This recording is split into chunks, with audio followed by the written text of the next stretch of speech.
Hi, this is Kiros. I'm going to read the passage that John St. Helen shared right now on Twitter regarding the Battle of Laredo tweet.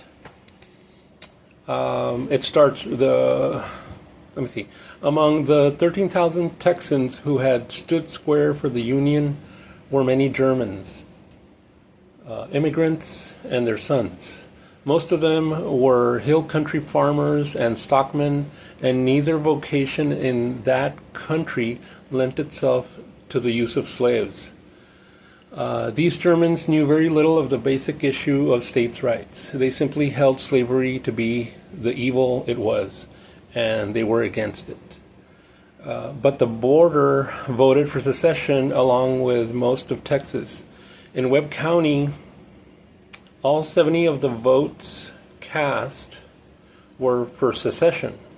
In Zapata County, the vote was 213 for to 0 against. And in Starr County, 180 voters for overwhelmed 2 votes against. If slavery was the issue that produced a heavy vote against secession among Texans of German descent, it certainly could not have been the reason why Texans of Mexican descent voted to take Texas out of the Union. For there were only 15 slaves in all of the river counties. Surely most of the voters on the Rio Grande must have voted for the doctrine of states' rights in its purest form. Captain Ford said that the influence and example of the Benavides family of Laredo carried the river counties for secession. When the border was Mexican, they and their friends had been Federalists, and federalism in Mexico was roughly the equivalent of states' rights in the United States.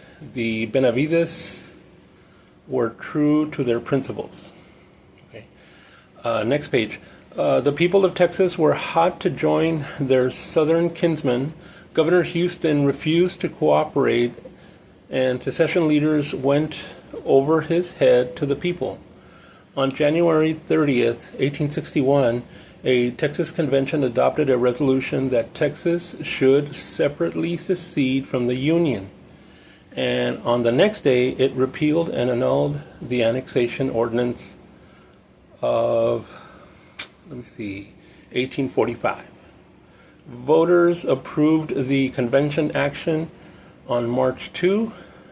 Texas's reasons for seceding included one not found elsewhere, which was failure of the United States to protect persons and property on the frontier. And so, from my understanding, was that Santos Benavides, he was a lawman. He protected the borderlands against, pillagers or, lawless people. And he helped the Confederate army secure some bales of cotton at San Agustin Plaza. So on this day, he led a regiment of Confederates at Zacate Creek against the Union troops to protect those bales of cotton. And then those bales of cotton were okay because the Union troops were going to come and burn them and everything. But no, the Confederates, they were able to transport those bales of cotton to Mexico and make money to promote their, cause and everything. That's the way I understand it, okay? And, I can understand how Santos Benavides was somebody who stood for law and order around here. He protected the people against, marauders or whatever here on the frontier and everything. But it's kind of weird how the locals, they name a school after him, and they say, well, it wasn't anything to do because he was also a Texas representative. He was a politician and all this stuff. Well, then why did you name the elementary school Colonel Santos Benavides? Because he was the highest ranking colonel, officer for the Confederate side as a Mexican American. So anyway, you know, it's just weird. It's complicated and everything. And so yeah, they wanted to secede. They were saying that they weren't getting protection here from the federal government.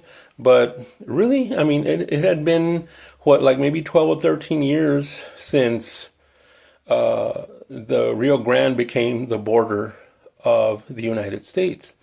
But Texas, they wanted to secede because they wanted to keep up, with the Confederacy and slavery. And anyway, I read that part out, so you can, judge for yourself and see what you think about, what happened in the late 1800s here in Laredo. Any comments? Let me know. Any suggestions? Let me know. All right, thanks. Bye-bye.